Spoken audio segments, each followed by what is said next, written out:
This is a high privilege for us and big honor and big joy to welcome Tim Snyder in the space of PEN Ukraine. Please give Tim a huge round of applause.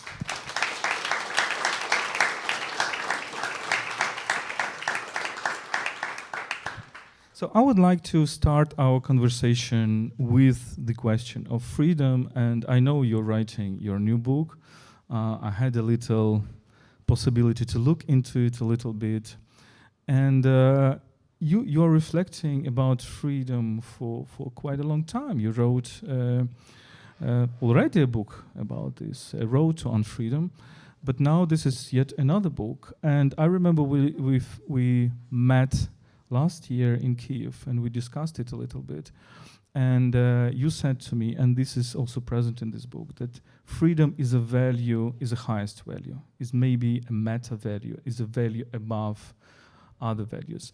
And I try to challenge you on that by saying that when freedom is unsupported by other values like solidarity or fraternity or brotherhood or sisterhood, security, then it can also lead to bad things. And maybe currently in some societies, maybe in Western societies as well, sometimes in Ukrainian societies, we see how freedom, when it goes into extreme, when freedom means I can do whatever I want, or freedom means that we build a society of neoliberalism where everybody got his or her freedom, but it's not compensated by solidarity or distribution of goods or something else, then it's also not very good. So why do you think freedom has certain priority over other values?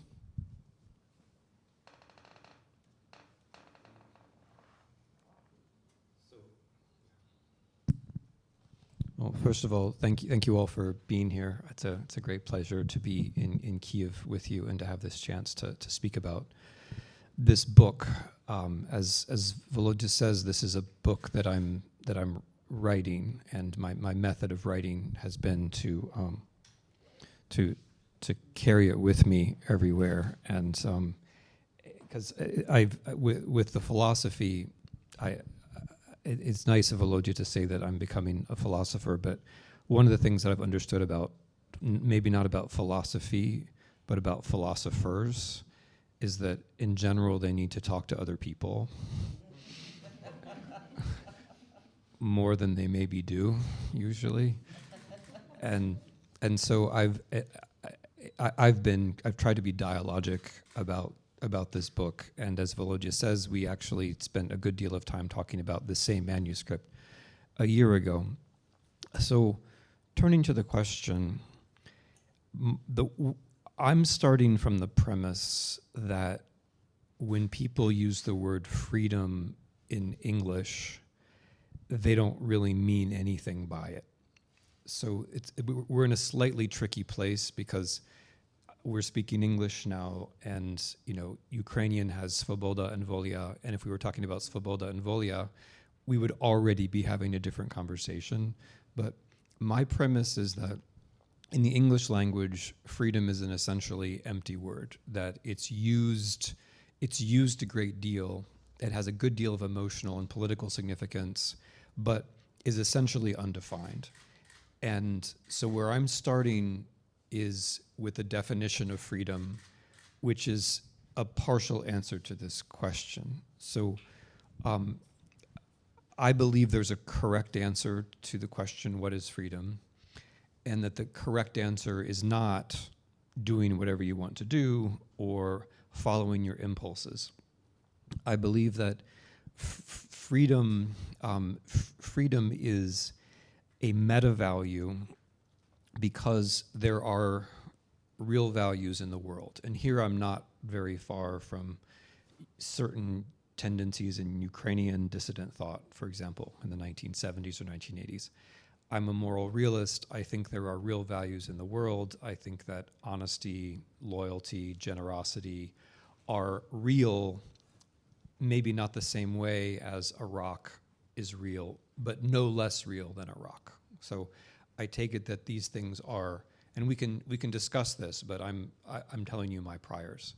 So one of my priors is that is that ethical values or virtues, to use the better word, are real things, and that the reason why, so therefore, freedom is not a value like other values. Freedom is a value because it's the thing that allows us to make decisions among the other values. So if loyalty is good and honesty is good, can we agree that? So then loyalty and honesty are good, but they don't always go together, right? So for example, as you get older, when people say, you look great, it takes on a different significance. It's shifting from honesty to loyalty. But it's not both, right? And so in a friendship, sometimes you're loyal and sometimes you're honest, but you're thinking about, if you're free, you're thinking about which one and in which combination, right? So it's good to be merciful, but it's also good to be consistent. But if you're consistent, you're not being merciful, and if you're merciful, you're not being consistent, and so on and so forth. And so I am like following my teacher, Leszek Kołakowski. I'm a moral pluralist, not a nihilist or a relativist, but a pluralist in the sense that I think all these things are real, but they don't automatically go together. And so then freedom is that state or capacity or ability in which we're able to try to make them go together, or try to make the right choices, or make a certain set of choices which, as we make them over time, make us the people that we are. So in other words, my notion of freedom is not negative. It's not about the absence of barriers. My notion of freedom is positive. It's about the presence of values, the quest for values, the ability to combine values.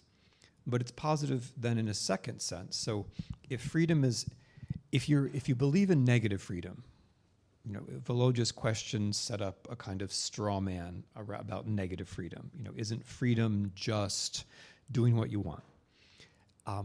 If you believe in negative freedom, then you can say, I'm free so long as there's no barrier. There's no government, there's no barrier, there's nothing in my way, I'm free. And that's very simple and very elegant, but it's, I think, indefensible in a lot of ways, including politically, as you suggest. And one of the ways that negative freedom is both elegant and indefensible is that it allows you not to ask any questions about what it means to be human. If freedom is just the absence of barriers and not the fulfillment of your potential, then you don't have to ask what a person is, right? But the moment that freedom is positive in terms of values, then it also becomes positive, I believe, in terms of institutions. Because if freedom, now I'm going to make a move. If freedom is about the ability to combine values, these are not things which we automatically are able to do. These are things that we learn to do. These are things that babies learn to do.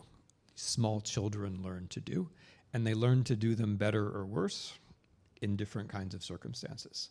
So, I mean, just to take the very radical example, if you just leave a baby alone, it's a horrible thought, right? But if you just leave a baby alone, if you follow the logic of negative freedom, you put no barriers in front of that baby. You just let that baby do it at once.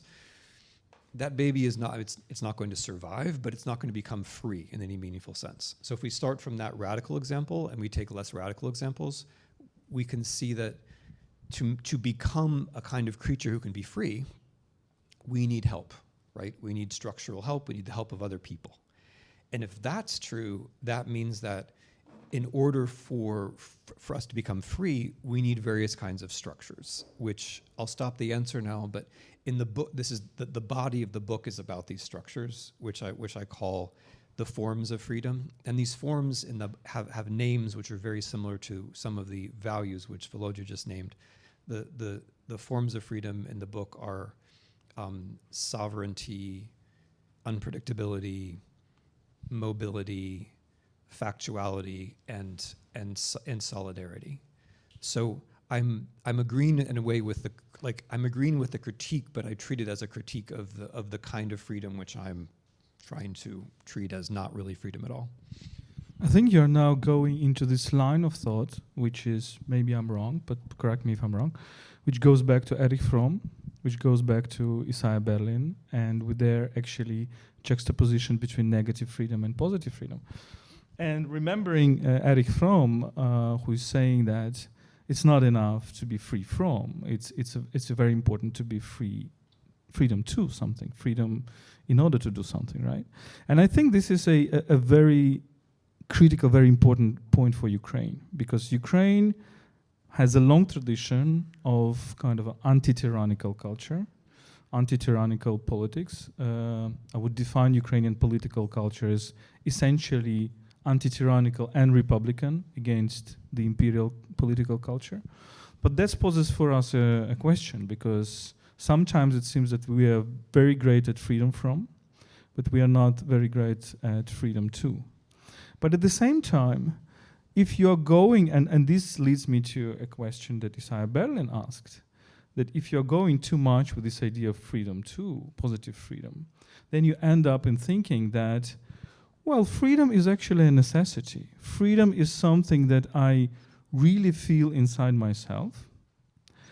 And when I really feel this inside myself, I choose values that are, represent my essence, basically. And then you risking end up in a thought that freedom means necessity, right?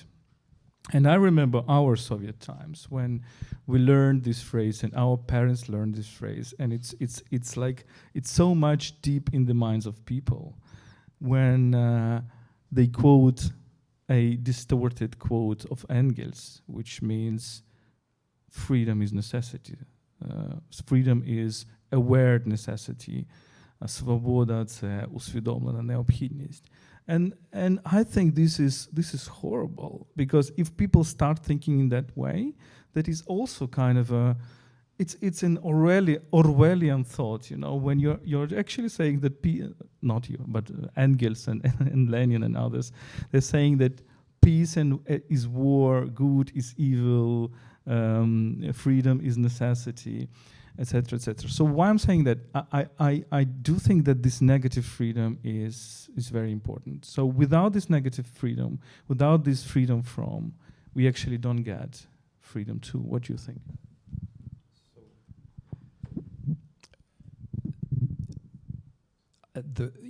The justification for freedom from is freedom to, in my view. So these walls here are not bad, because these walls are holding up a roof and creating a structure which allows us to have a conversation. So these walls in this setting are enabling us to do something. You could even say these walls are liberating us to do something. If these walls weren't here, the ceiling would fall down, and it would be a very different discussion, which, given rocket attacks on Kyiv, is not an entirely theoretical point. But if the doors were locked and we were all trapped inside, we would suddenly think about the walls in a different way. So the walls themselves are not good or bad. The walls, it's the intention behind the wall and the situation. And the reason why I'm saying that is that the freedom, I'm trying to make the point that freedom from these walls isn't enough, right? Like, it's important for this conversation that door is open, and that anyone who really doesn't like our conversation can leave, right? Freedom. I will take it on my thing, so it's only about me. But freedom from us, right? So the freedom to leave this building is important, but that only matters because there's a person who has purposes, right? So there's a person who has purposes in this room, and the purposes led that person to come here, right? And if we lock them in, that would be bad, but only because they're a person with purposes, right? So the freedom, it doesn't, a wall, like on an earth without people, a wall, a prison wouldn't be a bad thing, right? An earth without people, a dungeon wouldn't be a bad thing. It's the people that mean that we need to have freedom from. And so that, for me, what that means is that logically, freedom from is an element of freedom too. So one of the things which allows us to become who we are is the absence of torture and oppression and so on. But it's necessary but not sufficient. So to take a more serious example still, when one of my colleagues' book, A History of the Concentration Camps, he writes an anecdote of an American nurse who arrives, or maybe it may have been a British nurse at Bergen-Belsen, I forget, but there was a nurse arrives at a concentration camp, and it's been liberated, right? That's the word we use, liberated. The concentration camp has been liberated. And she arrives and she looks around at the people in the camp and she says, she writes in her diary, liberation is not the word, right? And why is liberation not the word? Because these people are still dying. They're physically dying in front of her. And of course, they're still traumatized. And as a nurse, she's looking at them in terms of their bodies and not just the abstract state. So the doors have been opened, like in principle, there are no more barriers. But she says, and I believe correctly, they're not free, right? They're not liberated. And this raises the question then of what it takes to make a former concentration camp inmate free. And I think that's a much larger question, and of course one that people in Ukraine are thinking about as well, right? If you, and this is why I like the Ukrainian word, which doesn't really exist in other languages, deoccupied, right? Deokupacja, deokupowane.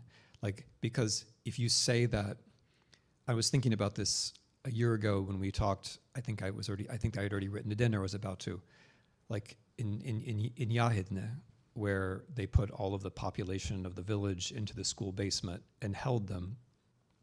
When Yahidne when it was deoccupied, those people were allowed out of the cellar. They were no longer in the cellar. But they weren't free, right? So like if you say the word liberated, I understand people sometimes do, and I get it. But when I visited there and I looked at the school and I thought about the fact that those kids can't go to that school again, right? If your kids can't go to school, in some sense, they're not free, right?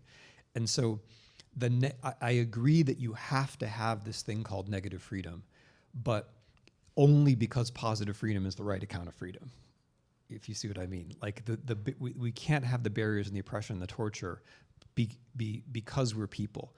And it's actually, I mean, Ukrainian examples have actually helped me think this through. At this level and at some other levels that maybe we'll talk about. But I mean, for me, it's true that like the Ukrainian tradition of being against the state is historically very interesting, right? As a historian, I find it interesting because it has two levels. Because there's the Polish-Lithuanian Commonwealth, which is really all about negative freedom because it's about nobles trying to prevent the state from doing anything to them, which, by the way, it tells you a lot about the historical origins of the idea of negative freedom. The reason why people like negative freedom is that if negative freedom is for me because I already have serfs or slaves, right, or wives or whatever it might be.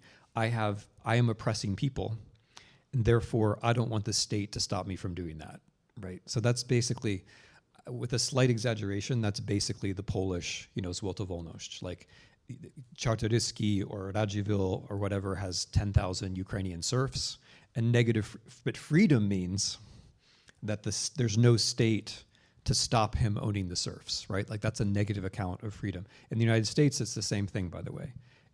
The origin of the idea of negative freedom is I have slaves, and I don't want the state to stop me from having those slaves, right? So negative freedom makes a lot of sense historically if you are a slave owner in ancient Rome or a slave owner in Georgia, or if you own serfs in 17th century Ukraine, it makes a lot of sense historically, that account. But it has this inherent problem. Okay, well, where was I going with this? No, now I've forgotten where I was going with this. What am I answering? So in Ukraine you have that tradition, right? There's the Polish-Lithuanian Commonwealth. Freedom means I'm an oligarch, or as they said at the time, I'm a magnate, right? I'm an oligarch and I'm against the state. And then you have the rebellion against that. You have the Cossacks against that. And that's like negative freedom against negative freedom, right? And so when you look at the Cossack rebellion, again, I'm simplifying somewhat, but it's like some Ukrainians who like one version of negative freedom against other Ukrainians who like another version of negative freedom, right? It's like the Ukrainians who want double negative freedom against the ones who want single negative freedom. And so there's a lot to work out here historically. But in the 21st century, I mean, since Maidan, but especially during this war, I've actually been struck by how, and I'll be interested to see what you say, but in my conversations with various kinds of people, including soldiers and people who've lost their houses and people whose villages were recently deoccupied, when they talk about freedom, it's always been, without exception, it's been freedom too, in some way.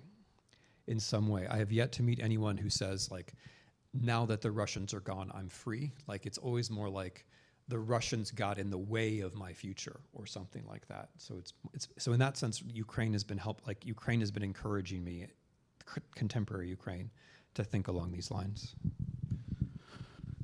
It's very interesting that we are probably in a very interesting moment when people like you, great intellectuals from the Western world, are looking at Eastern Europe for inspiration. And that's something that we see with Tony Judd, that's something we see with Timothy Snyder, that's something we see with Timothy Garton Edge, that's something we see with Marcy Shore, etc.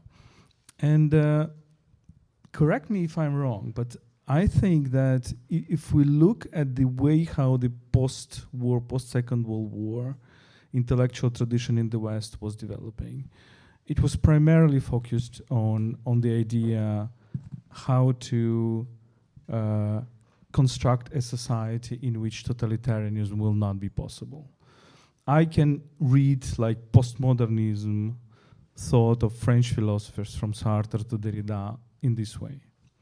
And in some aspect, you can say that this actually led to a certain moral relativism, right? Because when you're saying that your own goal is to deconstruct power structures and say that, we are living in a society which oppresses us, and all we need to do is to put down this oppression.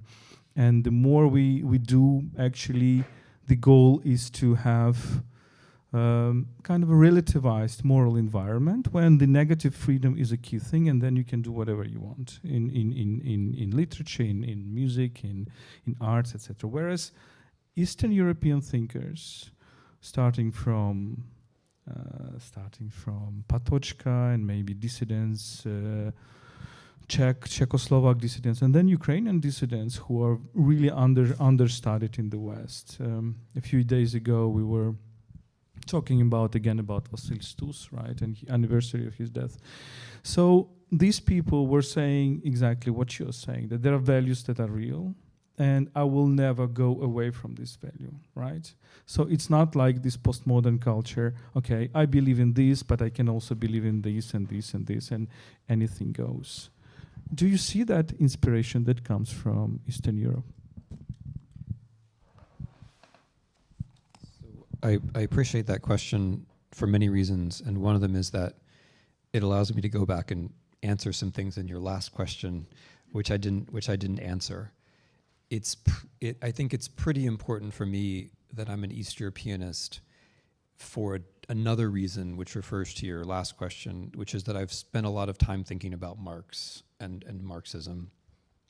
So I won't talk about what I've written about Marxism, but I spent a lot of time thinking about Marxism, and I end up in this book arguing something which is against the grain, which is that Marxism is not, in fact, an account of positive freedom, that it's actually a negative account of negative freedom. So I make I shamelessly make a dialectical move, and I put libertarianism and Marxism on the same side, and my version of freedom on the other side.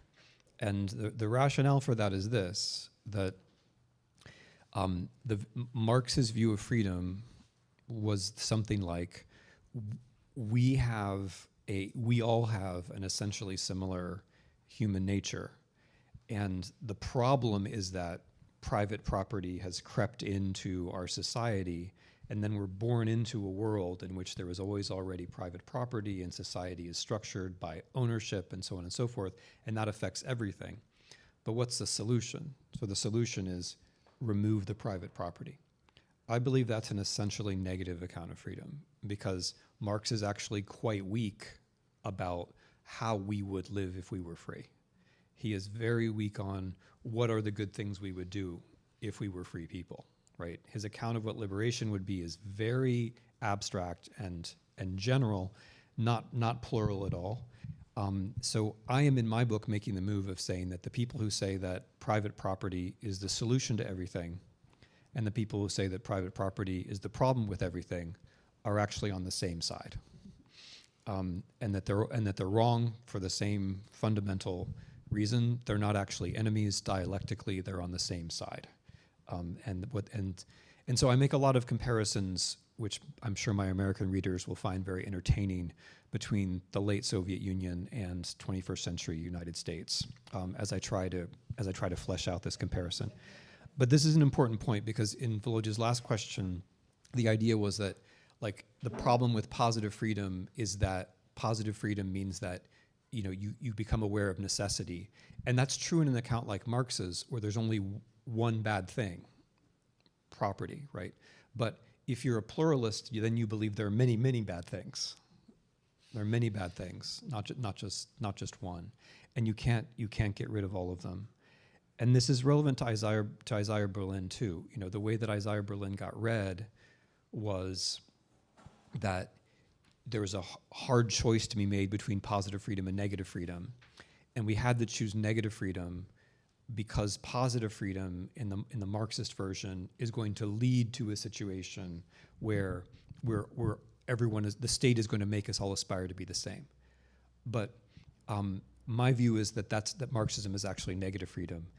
But in opposition to that reading of Berlin, my reading of Berlin is different, and it may be different. You know, I may be wrong, but it doesn't matter, because when you're a philosopher, I've learned you can just do whatever you want with tradition.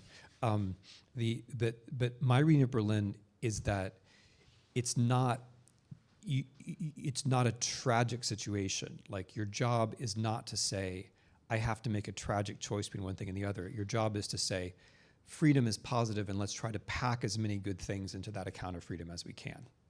Right. So when Berlin's admiration of the Romantics was that the Romantics understood that there were many good things and they didn't all fit together into one good thing.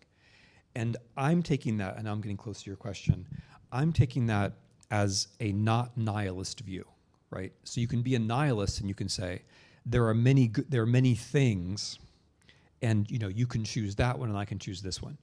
I'm saying there are many good things. And I believe that's what Berlin thought as well. But it's certainly what Leszek Kołakowski thought, right? And so I'm conceding your point, obviously, who was my teacher at Oxford. It's certainly what Leszek Kołakowski thought. He thought there were many good things, but you can't reconcile them all into one good thing. And Marcy Shore, my wife, has actually written about this with much greater subtlety than I could manage. But Volodya's premise that there's an East European tradition of this is exactly correct, and in the book I'm explicitly following it. So in the second chapter about unpredictability, I'm going with Havel and Patočka, and the idea that what's human is our capacity to unpredictably combine various kinds of values. But this is only interesting because the values really are values, right? They're virtues. They really are good.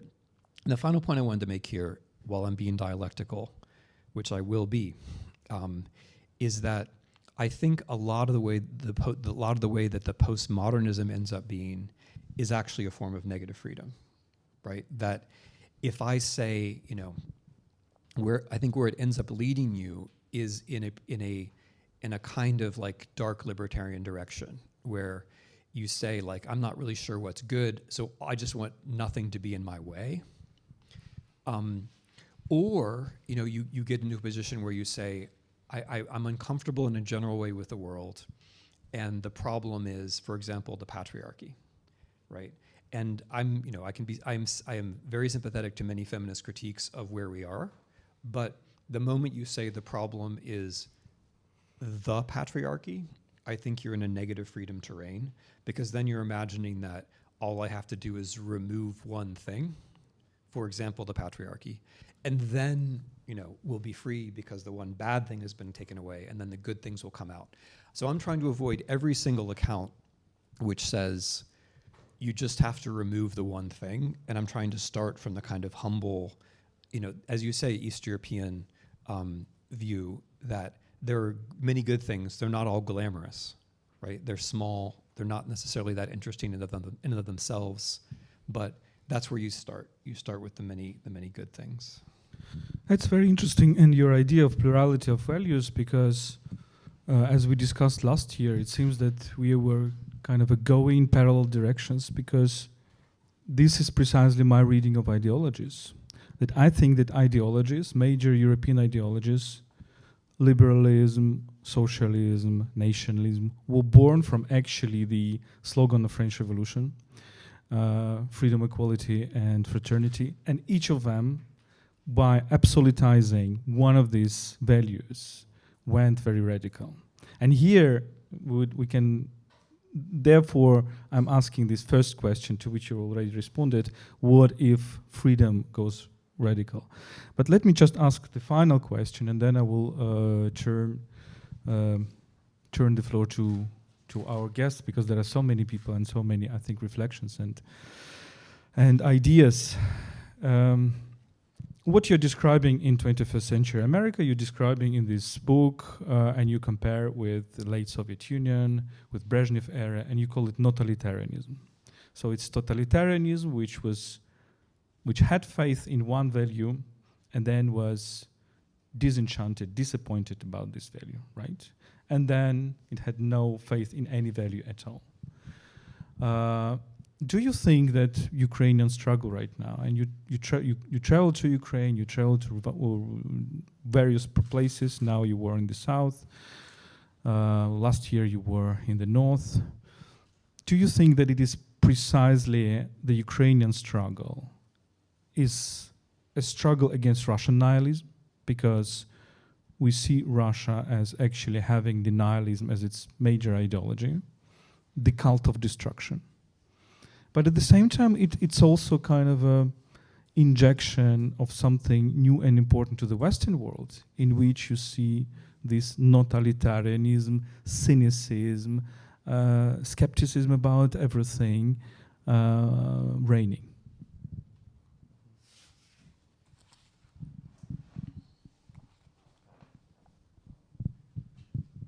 So I'm going to make a point with words here, but I think it works in Ukrainian too. I do a lot in the book with the idea of normalization. So normalization in the sense, the Czech word normalizace. So after the Warsaw Pact invasion of 1968, when the Czechoslovaks were basically repressing themselves, that period was known as normalization. And the normalization had this terrible deadening effect because it was no longer ideology. So taking your point about ideology, it's now a post-ideological moment. No one actually believes in Marxism anymore. The dissidents don't believe in it, but also the party doesn't believe in it. Nobody believes in it. And so what's normal then is this kind of everyday nihilism, right? So, and Havel writes a wonderful play about this. You know, Havel worked in a brewery, and he then wrote a one-act no, maybe 2-act, I forget. But he wrote a simple play called Audience, 2-character play called Audience, in which there's a dissident and there's the brewmaster, and the dissident is working in the brewery, and the brewmaster is friends with the local secret policeman, and of course the brewmaster has to write reports on the dissident, but the brewmaster doesn't like to write. And so he brings the dissident in and they have some beers together, and the brewmaster says, you know, why don't you write the reports on yourself? Like, that will be easier for all of us because you're a writer, you're a good writer, you know what you're doing anyway, and I don't like to write. So wouldn't it just be more efficient if you wrote the reports about yourself? And of course it is more efficient, right? And in the play, not in reality, but in the play, the dissident does write the reports on himself. And then the key sentence from the play, which people remember, is everything is shit. So like once he does that, he's lost the thing that he still had, right? Which was his dignity, right? He lost another kind of normality. So a lot hangs on what you think is normal, right? So Volodya was nice enough to mention that I was just in the south. I was in a village in Khersonsk Oblast where every single hut was destroyed, every single house was destroyed, and I happened to be talking to a Pani Maria, and Pani Maria was living in this little tiny metal thing, you know, donated by not the Swedes or maybe the UN, I'm not sure, but a little tiny metal hut. And you know, she wanted me to see what it looked like inside. And like inside, she had everything, you know, beautifully arranged. Like everything was geometrical, you know, the rugs and the bedspreads, and everything was in a square. It was all quadratic. It looked like Ukrainian futurism, which I didn't say to her. I mean, but like everything was in neat order. And like you know, so I walked out and she said, "Jak normalno," right? And so, and by there, when she says normalno, she means like everything's good, right? Like everything is good. Like everything is the way that it should be. Not just the way that it is, but the way that it should be, right? And it's like those two different senses of the word normal.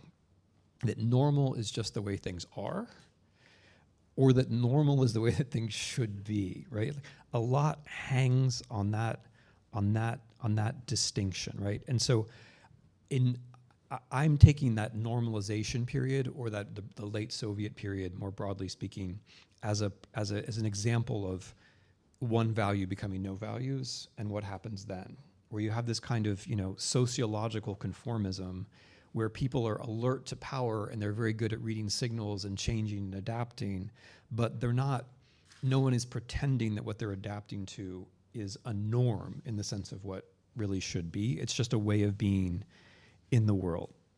And so, yeah, I am very concerned that we are like that too, you know, that the West can be like that too, that if our version of an ideology is that if you're just an entrepreneur, everything will be okay, right?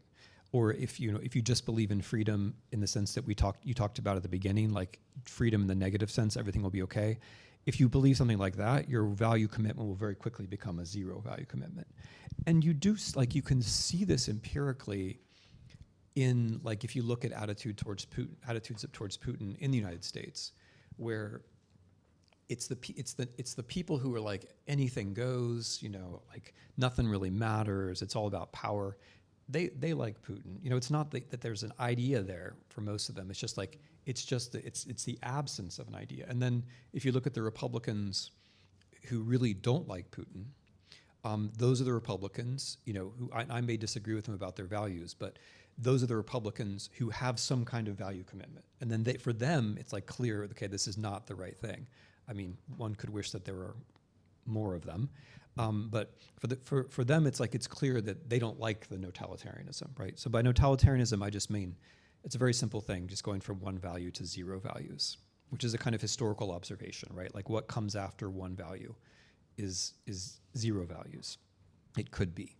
Adam Michnik, to refer to another East European who figures in this book, who did his best writing in prison, one of the things he wrote in prison was, the people you have to watch out for are the ones who believe in one thing or zero things. Those are the two dangerous classes of people.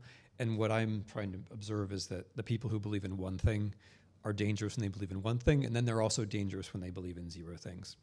And yes, so when I look at Russia, it's like, I mean, there are many explanations of what happened in Russia, and I don't want to say there's only one explanation, but you can say that they went from one value to zero values twice over, right? That like the transition to communism, nobody believed it, and then their version of capitalism was also impossible to believe in, and it went bad very quickly, right? And so you have this kind of double historical push towards nihilism, which leads you to this kind of exuberant, self-contradictory, pride, where the thing that they're competing on is who is the better nihilist, right? Who is like more consistent at being the most snide, or who does the best job at making all values seem senseless, right? Like yesterday, Putin, in a couple of sentences, managed to claim that Ukraine was a Nazi state and that it was run by the Jews, and that that's normal because Jews are usually responsible for Nazism, right? So like basically like some of the lowest things that you can say, like some of the worst things that you can say, but just kind of tossed out there, and then like the rest of us have to deal with it and clean it up. But it's like that's the art. Like the art is to take everybody else's values and turn those values into problems for other people. And then there's a lot to say about what the Russians are thinking when they're fighting this war, but I mean, my sense is that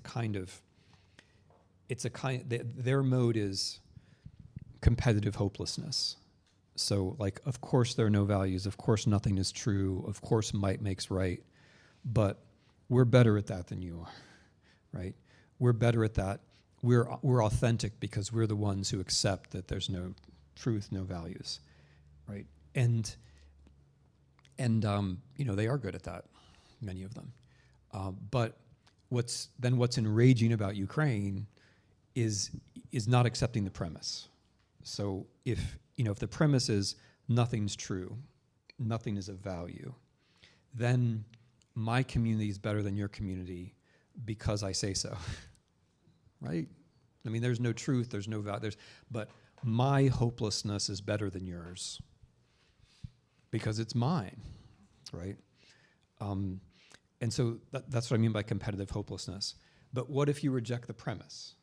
Like, what if you say, well, actually, like, things aren't perfect, but this democracy thing we seem to have in Ukraine, it's not perfect, it's not great, but it's better than what and then, the civil society thing we have, it's kind of messy, but, it does its job, and actually we sort of believe that we're making things better, and that then becomes infuriating.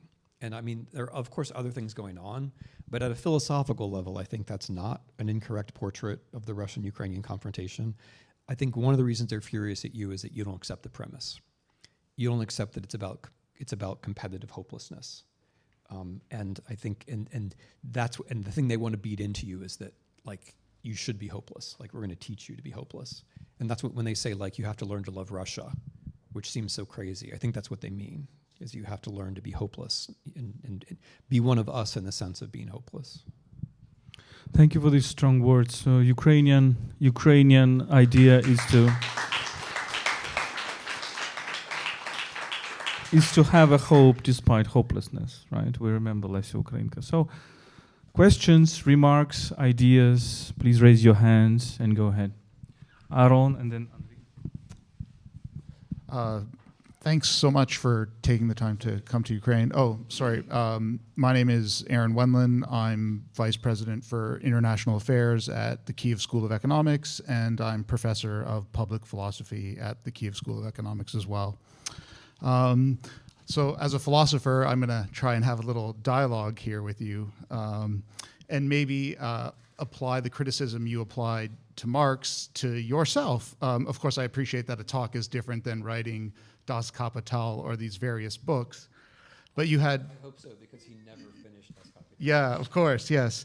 I I was just curious, I suppose, what is your positive account of freedom, or rather, what is positive freedom to you? So it was a bit unclear to me what your positive vision is, particularly given that you said it's a condition of possibility for negative freedom. So positive freedom is sort of first or prior. It's a condition of possibility for negative freedom, so it comes first. What is that positive vision for you? And maybe you can just unpack that a little bit. And maybe just one quick comment. I was surprised that there was no reference to Joseph Raz and the morality of freedom, because he seems to share a lot of your commitments: moral pluralism, perfectionism, as something like liberal perfectionism is the idea he kind of works on in the morality of freedom. So this is just more a comment than a question, but I was surprised he didn't come up. Let's take several questions. Yeah. Timothy, thanks so much for your work, for your inspiration, and for your support. My first, I'm Andrei Kulakov from Internews Ukraine, and also developing this project UkraineWorld. So my first question, very quick and very brief. You was talking about the reality of values, and you said that values are so real, like rock. Do you mean by rock the real rock, like Led Zeppelin and Deep Purple, right? But the real question is, when we are talking about freedom, it's always, not always, but very often is related to the uncertainty, to existence of different and various options with the not right, but the necessity to select, to choose, and to develop your own judgment on this, on that, and on with the building of your own policies, scenarios, and so on. But how could we cultivate the freedom politically and globally in this situation when most people will vote rather for certainty, for security, for predictability? How political leaders should act and should win and should build their policies within this context? Not only in particular countries, but when we are talking about, it's not polite maybe, but there is a term, global south, for example, who will vote for security. For some people in Ukraine also who will vote for security, and in the United States and so on. Thank you so much. Well, Alexei Panich, PEN Ukraine, and the translator of Timothy Snyder. I guess you know the guy. I would like to get back once more to Russia, not because I want to, because I have to. I believe, in a sense, the question of Russia is more important than the question of Ukraine, because it is more or less clear what we want Ukraine to be after the war. We know the goals, we know the challenges, we know the threats. The big question is, what would Russia face after the war? It seemed to me, maybe I am wrong, but I got an impression from some of your interviews and articles that you believe in democratic, liberal Russia in its current internationally recognized borders. It could be liberalized and democratized, meaning Chechnya still inside, Tatarstan, Bashkortostan still inside. The question is, do you believe that Russia in these borders is not an empire, or could not be not an empire?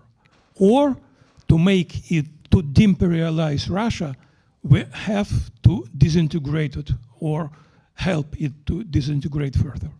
Thank you. So I'm going to take the questions in reverse order, because what I have to say about the second question is going to bear directly on the first question, and the third question is the one that I have to work hard to turn into a philosophical question, because I'm in philosopher mode, not geopolitician mode. So the empire and colonialism figure very heavily in this book, and not just Russian empire and Russian colonialism, also European and American, because I'm concerned here with trying to elucidate an idea of freedom which is not in fact exploitative. So I think it's fair to say that pretty much all of the ideas of freedom which have seemed commonsensical have been in some way, in fact, exploitative. And so here I will take on, a lot of the late 20th century feminist, African-American, post-colonial, and other critiques. I think it's right that we don't have an idea of freedom yet which is not exploitative. And historically speaking, this has a great deal to do with empire. So in this work, the Russian war in Ukraine figures as a colonial war in the kind of sense that Frantz Fanon thought of colonial wars, namely that it has to do with not seeing other people as being fully human, not seeing their bodies as being human the way that your body is human. And by the way, it's interesting. It's hard to stress this enough in a philosophical conversation, which is part of the problem. This book is very much about bodies. It's very much about the development of bodies, and this goes to I'm skipping ahead now a bit to the second question, but when you ask me like about voting and political leaders and so on, I take the point, but I'm concerned here primarily about how we would ideally create free people to start out with, which is why the first chapter is about child development. So I'm not starting child development, early childhood education. It starts with birth. The first event in this book is birth, because we have this problem that when we start thinking about freedom, we start thinking about, I'm going to make fun a little bit now, but we start thinking about an adult, and that adult is usually male, and that adult male usually has property, and it's the 19th century, and it's the British Empire, and you've got all that going for you, but you never ask two questions. You never ask how you got to the British Empire and what that did to other people, but you also never ask how you got to adulthood and how you became the kind of person who could stand there alone and be free. Because I believe that you can stand there alone and be free, but that it takes a huge amount of work to get there. So this is all kind of, so I'm just starting at a different place.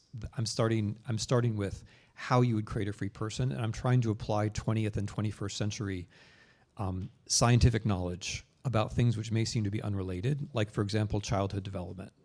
There's a lot of this book is based on what we now know about early childhood development and what children need, because these, it does bear directly on your question just by appearances, because freedom and security should work together.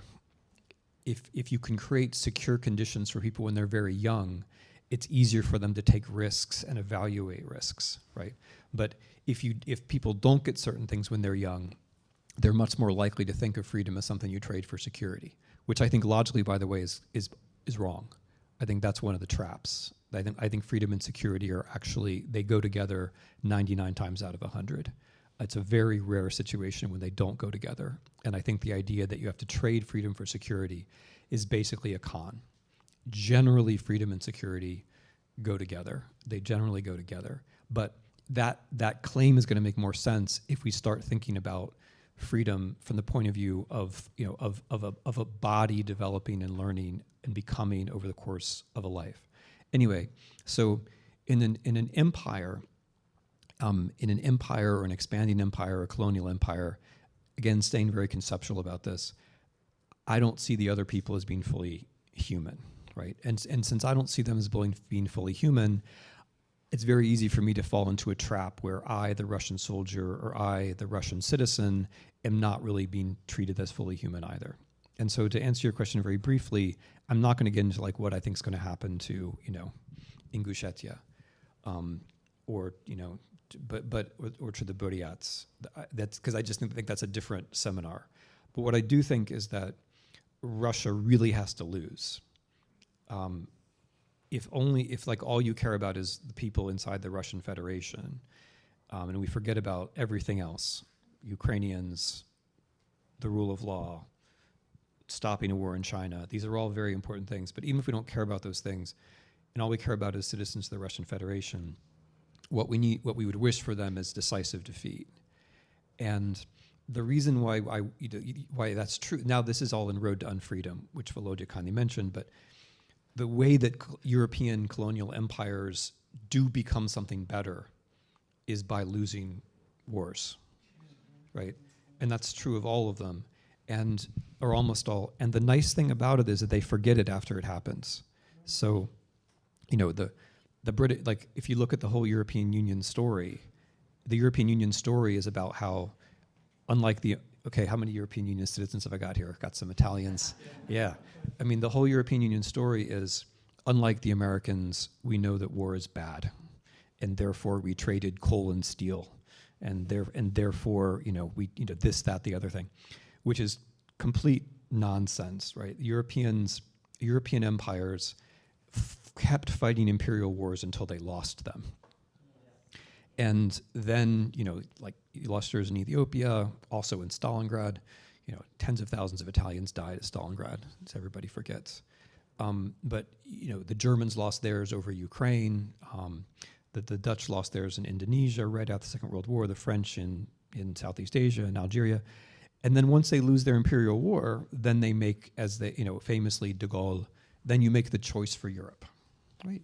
And then once you make the choice for Europe, you forget about all the imperial wars. They never happened. We've always been nice Europeans, and unlike the Americans, we don't fight wars.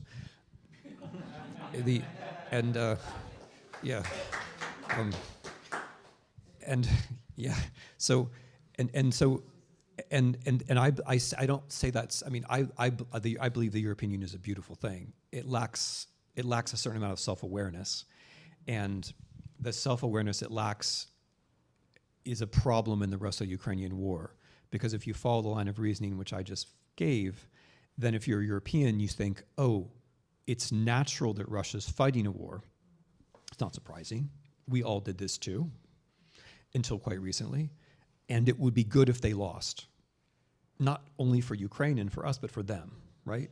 It'd be good for the Russians if they lost, which is not a point which I see Europeans making often enough. And the reason they don't make it often enough is because they don't remember how good it was for them that they lost, right? Like, look at, I lived some of the time in Austria. It's a wonderful country. And it owes everything, everything to defeat, right? Not, and this is important, not peace, but defeat, right? Not peace, but defeat. What was brought to Vienna in 1945 was not peace, it was defeat. And so, I mean, not going into the details of what happens to Russia, because my view about this is that nobody knows, and it's fundamentally not Ukraine's problem, and it's also fundamentally not America's problem. I mean, we Americans have this idea that, which I find as a non-diplomat hilarious, that our Russian policy actually sometimes has consequences in Russia, which are what we want, which, as far as I can tell, has not been true since the mid-1980s. I mean, I don't think there's a moment where we have had a Russian policy which actually led to the thing happening in Russia that we wanted to, right? I mean, the Russians throw this propaganda at us all the time about how we wanted to destroy the Soviet Union, and we did it. And this is part of this myth of American omnipotence, which is just crazy. I mean, we tried like hell to keep the Soviet Union together, as Ukrainians will remember, right? Like President Bush coming to Kyiv, right? We were trying like hell to keep the Soviet Union together, all the way through December 1991. Like the correspondence of the presidential archives has been released. I mean, we're writing letters, the president is writing letters in December of 1991. We are trying to hold the Soviet Union together, and we failed. And basically at every moment since then, we've had Russia policy, and it's never succeeded, right? And so the idea that we can now decide, okay, we're gonna help Ukraine win the war, but we're also going to make sure Russia doesn't fall apart. You know, like we can't do that, right? Like we just don't have that kind of power, and nobody does, right? Nobody does. So anyway, like my view is that, you know, Russia started this terrible war, and it's going to have consequences in Russia, and the Russians will, in their Russian way, they will figure it out. They will figure it out, and then they will forget they lost the war in Ukraine. That's the one thing I'm sure of. They'll lose, and then they'll forget that they lost. Which, if you're a European, you know that you're good at that, right? I mean, we're all so good. You know, I don't want to talk the Americans down, but anyway. So going on to the second. Sorry. So that was my answer to Russia. I mean, but I would also say I would question the premise a little bit, because I think it's actually very important that Ukrainians think about what kind of Ukraine should come after the war. And that's another thing which the Second World War teaches, that the people who were in the resistance, the non-communist resistance at least, all across Europe, none of them said, just like no Ukrainian, as far as I know, says, we're fighting for February of 22. Like everything was great in February of 22, right? Nobody's fighting to get back to February of 22. Just like in the Second World War, nobody was fighting for September 1939. Like there were no banners which said like before the war, you know. Everyone understood there were big problems before the war. And so yeah, the war has to be a chance where you think about how things would be better. Okay. On the second question and about on rock and roll. Okay. So all right. So at the end of the Second World War, and this is going to be my answer to the first question too, so I hope it doesn't. I hope it works.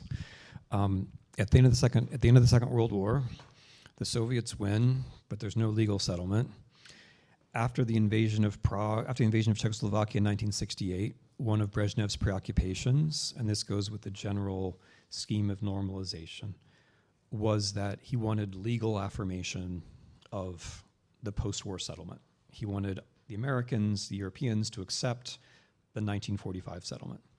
And as a result of that desire, we had something called the Helsinki Final Act in 1975, in which we, you know, the Americans, Canadians, the Europeans, Soviet Union, we agreed to start some arms control negotiations. We agreed on some other things. And then there were 2 or 3 paragraphs about human rights, which were sort of trivial, like it's just a few sentences, and all they do is they say, the signatories affirm some agreements which they already assigned, right? Okay, so Brezhnev wants a predictable world, right? This is what he wants. He wants geopolitically for us to accept that the Balts are part of the Soviet Union, the Polish borders are legitimate, all this stuff, and we accept it. You know, we say, okay, the borders are there. In exchange, we just want you to talk about arms control, and by the way, a few sentences about human rights. So Brezhnev wants the whole world to be predictable, right? But what do people do with those 2 or 3 paragraphs about human rights? So people in Ukraine and in Russia and in the Balts and in Slovakia, Czechoslovakia, Poland, they take these 3 paragraphs about human rights and they say, oh, well, these are now part of the law in the land, and we're going to treat them as though they're normal in the sense of like what's really good and true. Like we're going to pretend that the state actually believes in its own laws, and we're going to pretend that human rights are real. And that becomes the basis for, or one basis anyway, for the Ukrainian Helsinki Group, for Charter 77, for the committee, the Workers' Defense Committee in Poland, Komitet Obrony Robotników. It becomes a basis for Russian human rights activity, which is going on already. And the idea of freedom that these people have is precisely about unpredictability, right? Like their version of freedom is, you know, like Maranovich, you know, I want to live a normal Ukrainian life, where normal means the thing I feel like doing right now, because I'm like I want to sing in Ukrainian. I just want to have like my ordinary life as a human. You know, Havel talks about affirming your values, but it's like Pani Maria, like normalno. It's just like the little things in your life that you actually believe in. That's freedom, right? But it's all unpredictable and human. And so this desire for predictability leads to unpredictability. But okay, But Havel. So Havel goes into public life during a trial in 1977. The only reason Havel ever becomes president and becomes famous is that he decides to stick up for a rock and roll band called the Plastic People of the Universe. Okay, so the Plastic People of the Universe was a Czech rock and roll band. They started out as a cover band for the Velvet Underground in 1968. And like all rock and roll bands in normalized Czechoslovakia, they were surveilled on the logic that rock and roll was unpredictable and it brought in values, which was true. So they were prosecuted, and Havel went to their trial, and he decided, okay, I'm going to stand up for these people, because he understood that their music was bringing authentic values into the world. He didn't particularly like rock and roll himself, but he thought rock and roll music, unpredictable, human, authentic, true. I'll stand up for it. So he stands up for it, signs Charter 77, gets imprisoned, becomes the Václav Havel who then figures as an East European thinker in my book, essentially. But what had to happen for all that to happen? Okay, so the Plastic People of the Universe are called the Plastic People of the Universe. Okay, зараз trochę szkoda, що я po-ukraińsku це не можу робити, but because this is a little complicated. Okay, the Plastic People of the Universe are called the Plastic People because of a song by Frank Zappa, which is called The Plastic People. And the song The Plastic People, which has very interesting lyrics about freedom, the last line of it is, go home, check yourself, you think we're talking about somebody else. But it's about like plastic is like, plastic is conformity, right? But like you have to be your own person. So this Czech band named itself after the song The Plastic People. But the song The Plastic People only exists because of another song called Louie Louie, which I don't know if you've heard, but like every American has heard it. Every American is the one that goes dun dun dun dun dun dun dun dun dun dun dun dun dun dun dun dun dun dun. Sing. Okay, yeah, right. That would be cool. So that song was made popular by an American rock and roll band called the Kingsmen, but it only existed because it was written by an African American called Richard Berry, who wrote it on a roll of toilet paper in a club in Los Angeles, which is an example of like how rock and roll came to be. Like it's about black music meeting white people, basically. But Richard Berry wrote that song because at the club in Los Angeles, there was a Cuban bandmaster, a cha-cha bandmaster called René Touzé, and he was playing a song which was called, I think it was called La Loca Cha-Cha, and that had the riff, dun dun dun dun dun dun dun dun. So Richard Berry plagiarized that riff, put it in his song Louie Louie, okay? But René Touzé, the Cuban bandmaster, was only in America because there was a hurricane in Cuba, okay? And maybe that hurricane was caused by a butterfly. Now, where am I going with this? Because these things which like look like big history in retrospect, like human rights, they contain an ironic angle. Brezhnev was actually aiming for predictability, and he got an idea of freedom about which was unpredictability, but also like all the things that went into that situation where Havel becomes the famous Havel. You have to like go back to America and rock and roll and black people and like all kinds of unpredictable combinations. And this goes to what I think positive freedom is. Okay, so positive freedom is a world in which like you can make up a song in like some bathroom in Los Angeles, and halfway across the world, somebody's going to stand up in a courtroom to defend a band, right? Positive freedom is freedom in which we are combining lots of different values in unpredictable ways. Positive freedom means that each of us is different, but not just in a cliched way that like we're different now, but we're different because we've had the chance over the course of a life to learn how to recognize and identify and combine values, so that sometimes we get to a point where we might do something extraordinary. Most of the time will be pretty boring, but at some moment we might do something extraordinary and think we had to do it because because we were free. So I don't have a vision of positive freedom. Like, it can't be so simple. It can't be like one thing. It's because positive freedom means, because there's like a geometry where things don't all add up. Like, the values don't all add up, but what, we can make it as easy as possible for us all to be positively free. But when we do that, that means that each of us will combine values in a different way, and we'll get into situations which are not predictable and which are interesting. And those not predictable, interesting situations are what make us humans with character.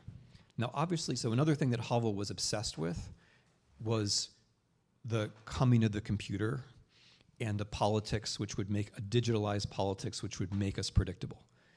He was writing in 1975 about this, so like long before it actually happened.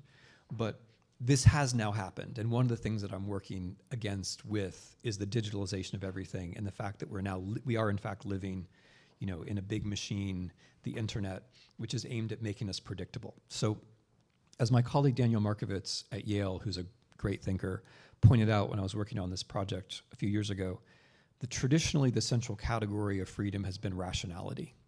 And I'm trying to replace rationality with unpredictability. I'm putting unpredictability where rationality used to be. Next time we will invite Tim Snyder to make a lecture about rock and roll. And by the way, in this space we combine music, poetry, and philosophy all the time. So, next questions, remarks?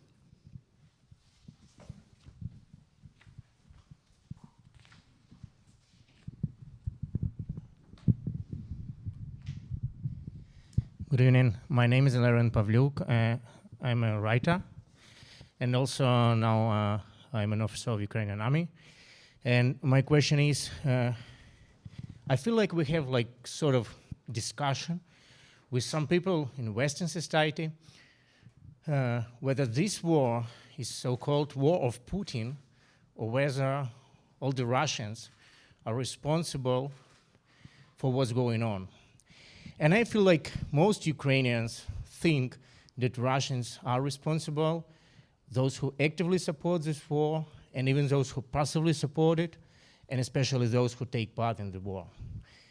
But ironically, everybody knows that Putin is a dictator, and dictatorship means that people have no freedom in that country. And if they don't have freedom, which what Russians say, they say, we don't have freedom, this is not up to us to decide, it's not our fault. So if they are not free, you can easily think that probably they cannot bear responsibility for the situation. And if it is so, you can easily justify any genocide in the world. So I do believe they are responsible, but help me with arguments. Thank you.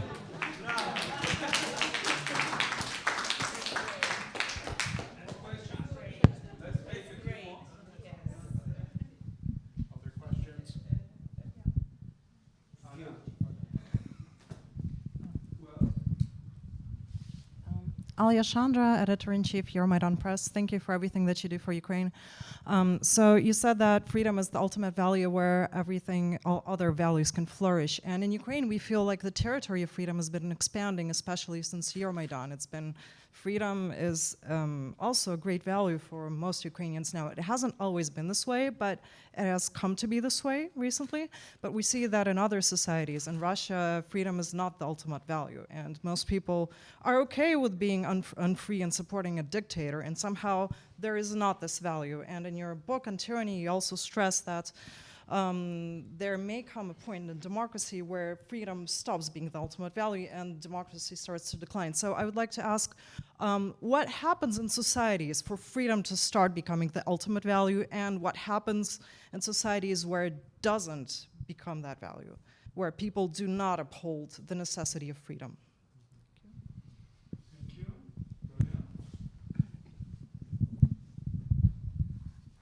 Victoria Marchenko, you said, but my question will be from me as a citizen of Ukraine. What do you think the West, collective West, should do more of now in order to make Ukraine win faster?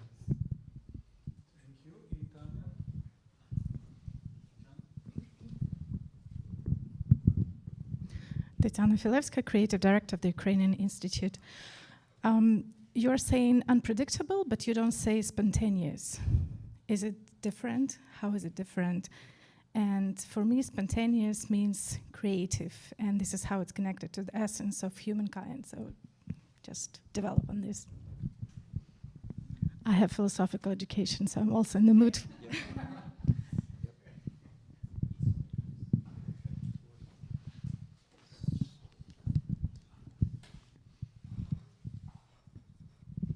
Okay. So when you answer questions, you try to think of a way that they're all like deeply connected and are about the same question, which is a little hard in this last round of questions.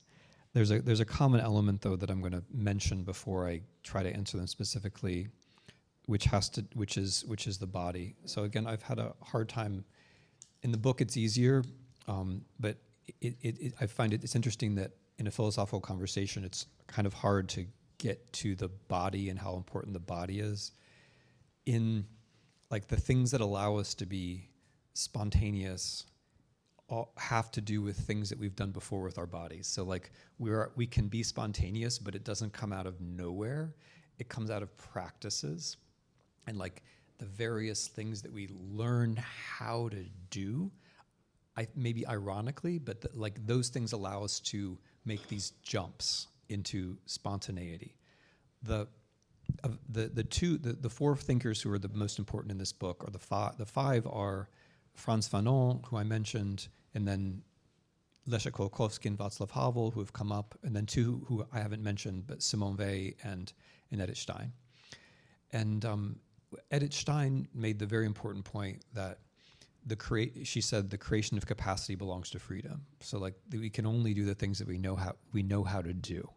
So I'm very sympathetic to unpredictability. And the reason why I'm leaning on unpredictability rather than spontaneity, which is a more familiar term from like Arendt, but the reason I'm on unpredictability is because of this world that we're in, where I believe that a primary way that we are prepared for oppression is that we are made predictable. So we are the data that machines have about us allows the algorithms it's not just that we're classified, it's that we're eroded, right? So if I'm known to be a middle-aged American, white male or whatever, of a certain income class, the algorithms work on me in a certain way to kind of make me more like the lowest common denominator of those people, right? And so because I believe that, in the book I call this predictification, so I make up a word, that there's like this predictifying power out there in the world, not just that we're predictable, that we're made more predictable. And so that's why I'm saying unpredictability. I'm not really trying to oppose spontaneity, which is a word that I like. My only hesitation about it would be that we have to prepare for spontaneity, right? That like the kids who get, and so in the book, one of the ways the book is structured is that it goes over the course of a life. And so, the kids who are able to get more security and predictability at a certain age are more able to be spontaneous or unpredictable later on, right? Just because of the kinds of creatures we are.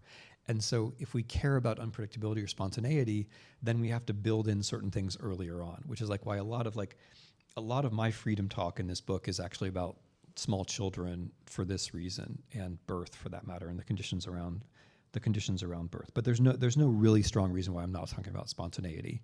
And philosophers often say, like, they say what you say, and I agree. But this bears a little bit on what's happening in the war, and what it means to live and die, right? Because if we're talking about these, like if we're going to be serious about these subjects, I think we have to. If it works, if the argument works, it also has to work on the battlefield, or else it's not true, right? If it's not true during a war, it's also not true in peacetime. We can't just do philosophy that works in peacetime, right? Because then it's not philosophy. We can't do philosophy that only works when you're already an adult and you have property. Like, it has to work from birth onwards, right? Or else it's not really. That's kind of like, I may fail in a very grandiose way here, but my premise is that it has to work for all of life. And so this isn't quite answering your question, but it bears on a little bit. When people like look at this war from a certain angle, they say like, okay, well, X number of Russians have died and Y number of Ukrainians have died. And let's count that up together and then, okay, Z number of people have died, and that's bad to a factor of Z. And of course, it is bad that people have died, but there's also the question of what people were doing and why right up to the moment that they die. Because we are all going to die. And so what angle, what trajectory were they on? Why were they putting their lives at risk, or was their life being put at risk for them? The things that were they dying for something in a way which was meaningful for them? You can't die for something. When you die, you're dead. But were you putting your life at risk for something that had meaning for you as an individual? Or were you just kind of being borne along on a collective flow that you never really knew how to resist? And I'm not saying that all Russians are one way and all Ukrainians are another way in this, but I'm saying I think this makes a great deal of difference, which isn't always seen. So it's not like I'm not happy if Russians are killed because they could not find it in themselves to be somewhere else than they were. But I do think it matters. I think it matters whether they were free or not, just as I think it matters whether Ukrainians were free or not up to the last moment. I do think differently about, I'm sure you know more, but too many people I know, right? But I think differently about it when I have some sense of what they thought they were doing, right?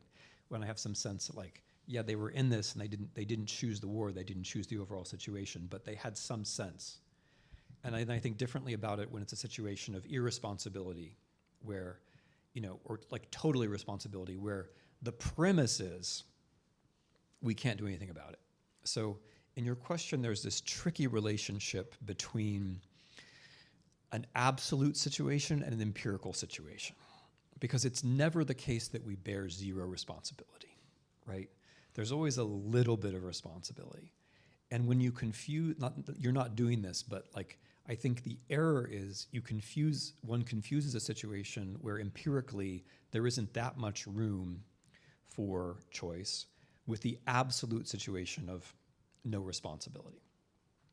And so the thinkers that I'm relying on here, all of whom had some experience with prison and bad things, they tended to take the view, and Patočka is a good example of this, that you should always be exercising the muscle of taking more responsibility than it seems reasonable to take. That's the way you should be pushing yourself. That's the kind of, that's the exercise. Those are the muscles that you're building up. Because when you do that, then you might see a chance to do something that you wouldn't otherwise have seen. And so if you say it's a dictatorship and nobody's free, then you're not exercising those muscles, right? You're just saying, okay, well, this is just the way life is. And then you're kind of giving up. So my view is that one has to say that Russians have some responsibility. Because the moment we say that any human could have no responsibility, we're kind of giving up the whole show, right? And it's true that some countries are freer than other countries, right? But it's never the case that you don't have any responsibility, and so the way that the moral argument and the empirical argument work together is that if you accept the moral position that you can have zero responsibility, that also affects the world, right? That affects the world, and always in a bad way, right? So in the U.S., the people who think we know, it's there are conspiracies and it doesn't really matter what we think, it always moves in a negative direction, right? So I hope that helps to supply you with an argument. I mean, this is actually the problem that a lot of East European thinkers were very much concerned with. I mean, precisely the Ukrainian dissidents in the 70s, like and you can't expect everyone to be like them, but they were trying to say, oh, I'm going to exercise a little bit, not a whole lot, but a little bit of responsibility. I'm going to make a list of people who were sent to the Gulag. That's what I'm going to do. And that you push in that direction, So that's as good as, that's as close as I can come to an answer. I mean, I think it's wrong. Like, there are a lot of courageous Russians who have taken a lot of risks, and not every Ukrainian has taken a lot of risks, right? There are definitely courageous Russians who have taken risks. Yes, there are. And so one can't say that like all Russians, by virtue of being Russians, are like this, because the moment you do that, you're saying there are humans out there who can't take responsibility. And the moment you say there are humans out there who can't take responsibility, we're all giving up, right? So my view is that you have to say Russians have to take some responsibility. We should all be taking a little bit more responsibility than we are, and that applies to everyone. Okay, so I've got left. So freedom, responsibility. Freedom and responsibility, by the way, like for me, go together, right? Like, here's something that I've observed about this war with Ukrainians and Russians. Because so I'm in a different position than most of you here, right? You may have noticed this too. Ukrainians generally feel guilty. Well, like that, you're like a lot of Ukraine, so maybe this hasn't been your experience, but that they think I could have done more, right? Right? Like, I'm driving a van, but like I could have driven my van one more time to Kherson. Or, I'm in the army, but my buddy died. Or I'm in the army, but I could have joined 6 months before, right? Like most of the Ukraine, I mean, I know a certain kind of, but most of the people I know who are on the Ukrainian side, let's put it that way, they feel guilty in that sense. Like they feel like, okay, like I'm doing the things I should be doing, but really I should be doing more. And that guilt comes from responsibility. Like, that's responsibility, right? So when you're free, you're always going to end up feeling a little bit bad, because you're never going to be 100% fulfilling all of your value commitments. And everything you do, even if you're doing the right thing, it's also going to be in some measure the wrong thing, right? Because maybe even if you're a soldier, it's possible that your talents would be better spent doing something else, right? Like there's no thing you can do which is 100% the right thing.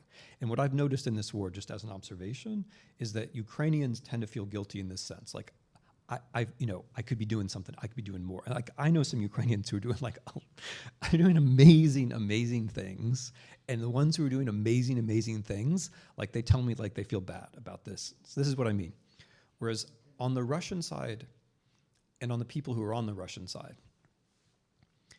nobody seems to feel guilty, right? Like that's a really striking thing. And by the way, I'm stealing this up. I mean, I'm not going to say who I have this observation from, but this is not an original observation for me. But on the Russian side, nobody seems to feel guilty. And even like when you're talking to Russians who are against the war, somehow the discussion often ends up being about how it's like not really their fault, and like they don't really feel bad about it. And this for me is really an important signal of freedom, because I think if you're free, you end up feeling guilty a lot, right?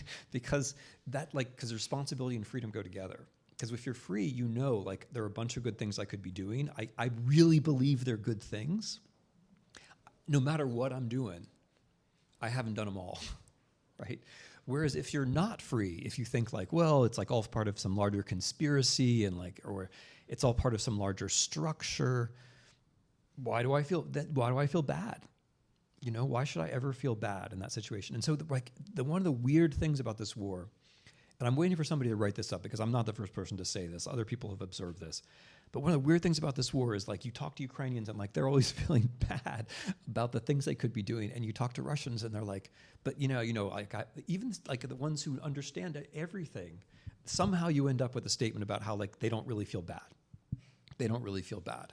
Like, it's not really my responsibility, you know, it's not, and that's just, like, that goes somewhere deep into your question. I think that if people are using their minds to explain how it's not, how they're actually the victim,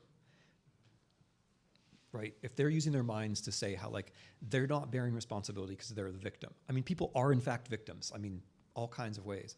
But if the way you're using your mind is to say, I don't bear responsibility because I'm the victim, you can get really good at that, right? There are, like, some incredibly smart people, not just Russians, but I mean, I have to admit, lately in my life, the people who do this, who make me crazy, have been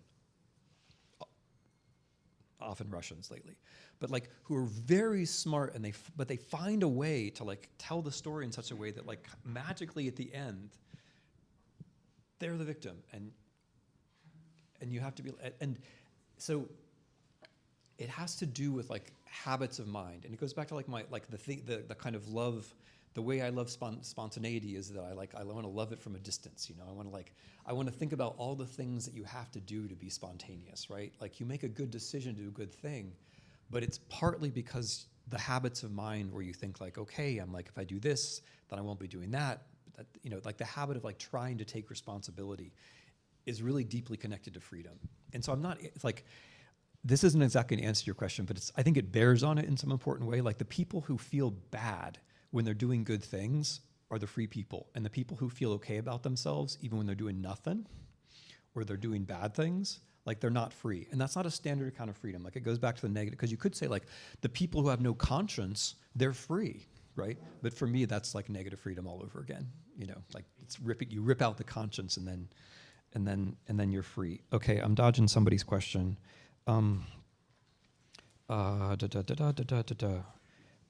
haven't I answered?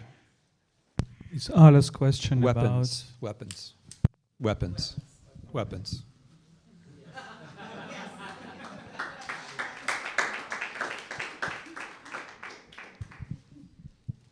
And Ala, this is Ala's question, I think, about. Oh, sorry.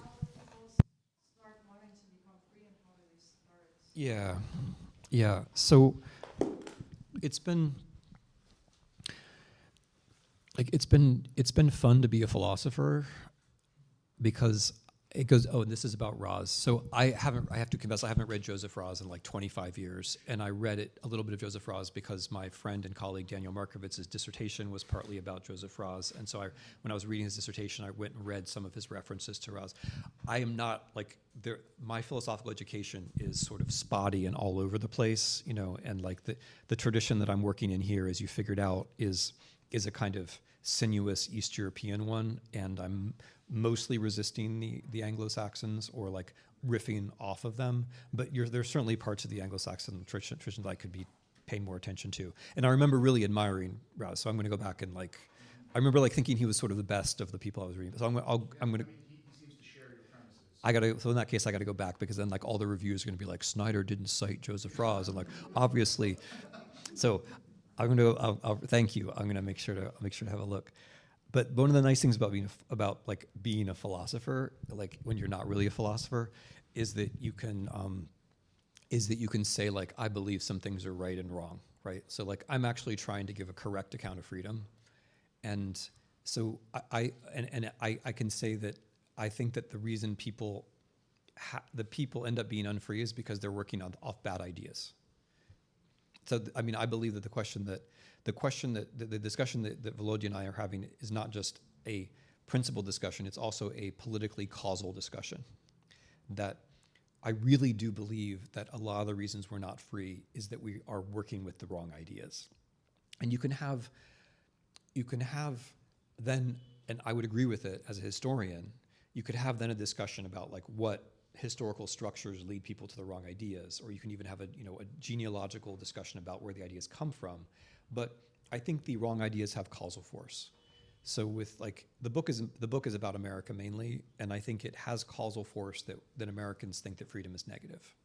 I think the fact that we think that freedom is negative makes it basically impossible for us to be free.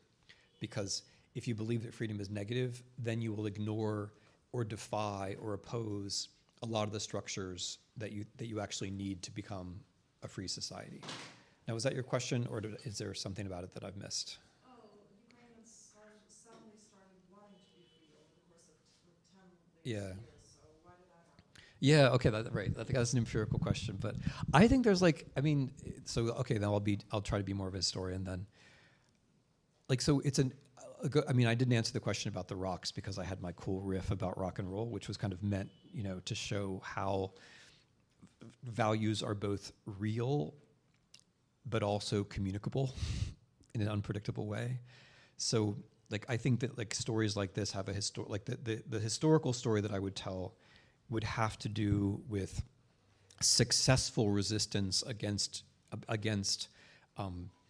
imperfect systems, right? So the oligarchical pluralism that kind of predictably arose from your 1991 starting point was better in some ways than what the Russians ended up with, because nobody, oligarchical pluralism is not great, but it's better than oligarchical, monism. And it enabled a certain kind of pluralism and swapping of clan power and so on, which bought some generational time. And then there were moments, 2000 is one, 2004, 2005 is another, 2013, 2014 is another, where in some sense, people taking action was successful. And so there was a discussion, I don't know why you're asking me this question when it's a room full of Ukrainian philosophers who were actually taking part in the events I'm describing, including Volodya. But it's both the success and the nature of the commitment that counts, because it matters. It matters that the votes were recounted in January 2005. It matters that Yanukovych fled the country. It matters that that Ukrainians stayed and fought in February 2022. It's the decision, the commitment, but it's also the success. And so if you look at compare the trajectory to Russia, fewer people try and there's less success. And so historically speaking, there's a different pattern. But I'd also like to think that it's that this thing called civil society, which we're now taking part in this luxurious situation we have where we get to talk to each other, that this civil society, it can be described in a sociological way, but it also has a kind of metaphysical side to it, right? So, Adam Michnik and Havel, before Havel died, they had a long conversation about what was missing from politics. And they said something which was totally incomprehensible to all Western readers. They agreed what's missing is the metaphysics. And by metaphysics, they meant what I'm calling normal, right? They meant an idea of the good, right? And so I like to think that this thing that we call civil society is not just sociologically describable. It actually enables the thing that I would like to describe in the book, which is that combining of values, in the questions there are different, one can feel, different value commitments in the questions and in the answers, and we're all kind of combining the values and making new stuff up, right? So to end with Kolakowski, who was my teacher, and who I think is unjustly neglected, I think, one of the great thinkers of the 20th century. But in addition to being a value pluralist in the good logical sense, he also said a couple of other things about value pluralism. One of them was that in addition to the values that are out there, we sometimes create new ones, right? So when I say loyalty and honesty, those aren't great challenges, but there are values which maybe we kind of made up, but then become real, right? Solidarity, for example, I think is having a bit of a renaissance. That's not new. It's an old Greek word. It means density and being together. But you can invent values, and then those values can become real.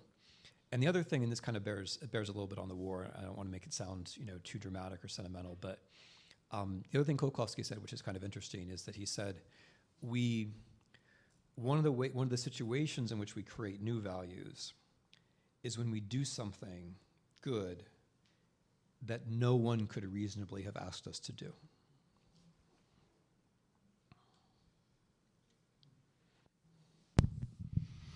Thank you.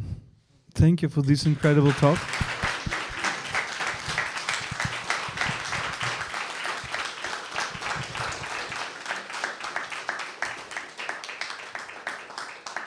And I think it would not be exaggeration to say that Ukraine owes you so much.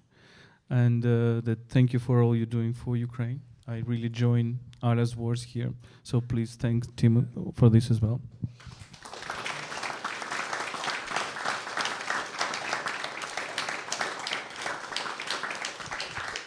We need to... Думаю, що це теж очевидно, що та книжка не могла б повстати без помічі українців і в огуле без українців. Więc я вам також дякую за розмову і взагалі, тому що це правда, що існує в цій книжці традиція з цього регіону Європи, але не тільки це. Це теж книжка, яка повстала тут в Україні. І я хочу дописати цю книжку зараз в Києві до кінця тижня. Więc я вам також дякую.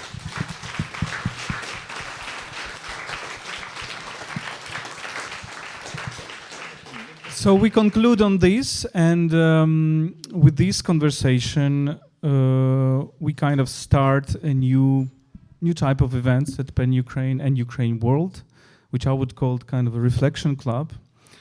And with Team 1 year ago, we've started a new podcast series, which is called Thinking in Dark Times. So I invite you to listen to it. And I thank you for Team to coming and also encouraging us to make it not only podcast, but also live meetings. And we will continue here with our wonderful Italian colleagues just in a few minutes, because we have a very important discussion, maybe which will continue our discussion. And the discussion is, can democracies defend themselves? So please stay on this event as well. And again, on a serious note, let us remember Igor Kozlovsky, who passed away today. And it is important that we launch this series of dialogues. Maybe this is kind of a very sad but important symbolic event as well. Thank you very much, team.